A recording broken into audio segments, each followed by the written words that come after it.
Hey there, I understand that some of you have been having a little difficulty registering your seats for our first in-house or in-person worship service in our worship center coming up June the 7th. So I thought it might help if I could somehow make this work to where I could pull up the computer screen so that you could see how to get to the link from the website, go on to the link then and register yourselves for a seat in our worship services. So I'm going to try to do that. Hopefully this will work. This is the first time I've ever tried to do something like this, but we'll see how it works. So you should be seeing the screen on your right there is our church website. And the web address, just to remind you, seminarybaptistchurch.org. And as you scroll down from the home page, when that opens up for you, you'll see our information that we posted way back about our COVID response, then our update that we put there, and then of course the bulletin board announcing the return, which if you click that, you'll see the letter that I sent you in the mail with also the information that was included there in PDF format.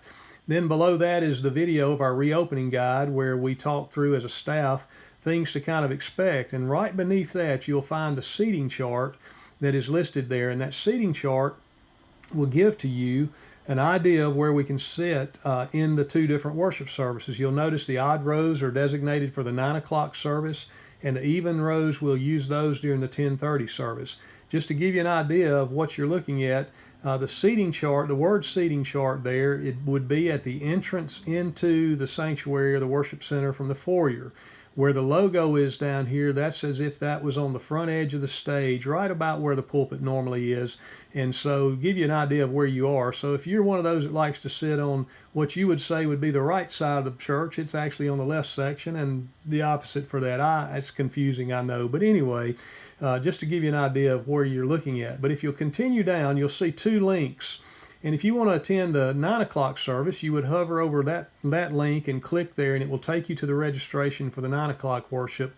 The same for the 10:30 worship. So I'm going to click on one of these and see if it'll open up, and then just give it time to open up. It may take a little while. Things seem to be running kind of slow on my computer right now, but if it'll open up shortly, and while it's spinning, let me just remind you of some of the things that we hope to accomplish together as we meet, is that we want to try to encourage safety all the way around, and remind each of you, if you will, please wear a mask, looking out for not just yourself but everyone else, and let's practice social distancing as we line up. Remember also, we're asking you to come in one of two entrances, either the entrance under the awning or either the entrance through the front of the sanctuary.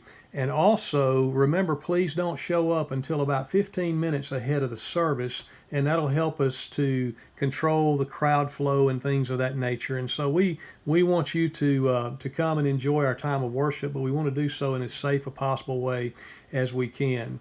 All right, so I'm going to lose my face here and see if I can give you then what you're looking at now on my screen, which is the seating registration for the 9 a.m. worship service.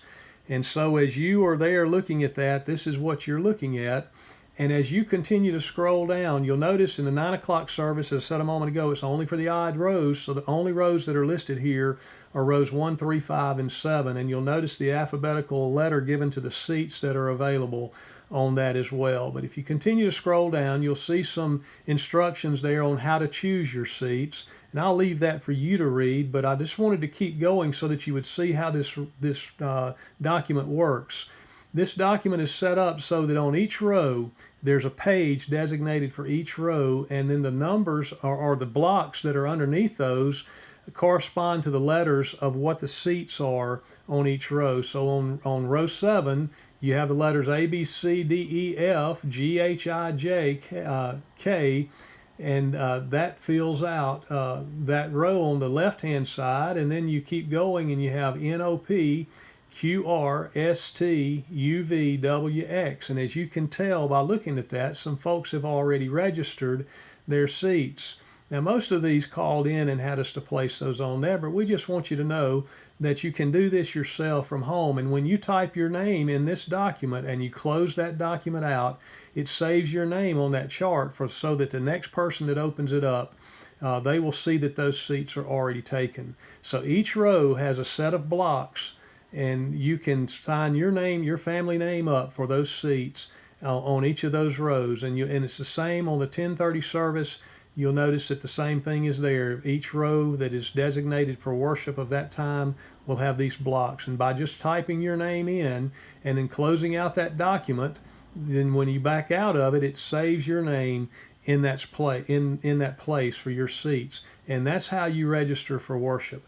Hopefully that has been informative for you, and if you have any further questions and you need to ask anything else about that, then please don't hesitate to give us a call at the office, and we can actually register you if you'd rather us do that, and we're happy to do that. But if you can do it yourself, then you'll be able to pick the seat out that you want. And remember, just recognize the instructions there that remind us that some of those sections that are seated with 6 seats, for example, if there's a family of 6, you can fill all 6 seats up. But if you only use a few of those, then it will leave some seats that are open that will not be able to be filled by individuals. That's just so that we'll have plenty of space between the groups of people. And remember, your family group can sit together, and we want to encourage you to do that. We're looking so forward to being together live in person again in worship, and hope this will help you to get registered for the services that we'll be offering beginning June 7th. Hope you have a great day, and again, hope this helps out some. Look forward to seeing you soon. Bye-bye.